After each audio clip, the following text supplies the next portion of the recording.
नमस्कार। आज ये वीडियो में जानिबा how to clear a browsing history. आमे एबे वर्तमान आम कोड मानक CIS 4.0 इंस्टॉल हो सारी जो थे कि स्टाफ माने प्रॉब्लम फेस कर लॉगिन करने।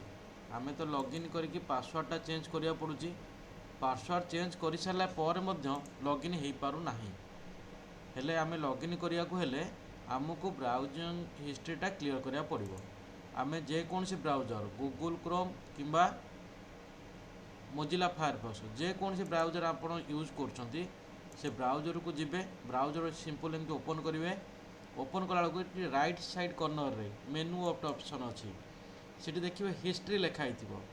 हिस्ट्री क्लियर करेंगे लिखाई क्लियर रिसेंट हिस्ट्री ताको क्लिक करेंगे। तापर लिखाई देखो ये सिलेक्ट अच्छे लास्ट आवर लास्ट 2 आवर एमती सिलेक्ट ऑप्शन थी ताको सबुटा एवरीथिंग करके क्लियर करेंगे। हेले आपणकर ब्राउजर हिस्ट्री क्लियर हो पड़ा। आपण इजिली आपण लॉगिन करि पारिबे। एटा हलाउची हमर मोजिला फायरफॉक्स पई सिंपल।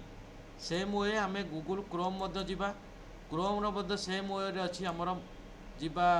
एटी राइट साइड रे हम तीनटा डॉट अच्छी आपको क्लिक करिबा। हिस्ट्री जिबा। हिस्ट्री की एगेन आउ गोटे ऑप्शन देखो हिस्ट्री क्लियर करिबा।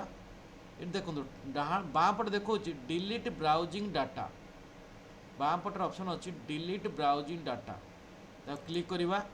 क्लिक कला देखो लिखा टाइम रेंज आप last hour last 24 hour last 7 days ये ऑप्शन अच्छी। आप ऑल टाइम मारिकी डिलीट डाटा करेंगे।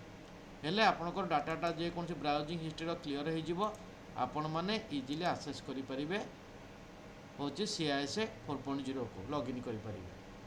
धन्यवाद।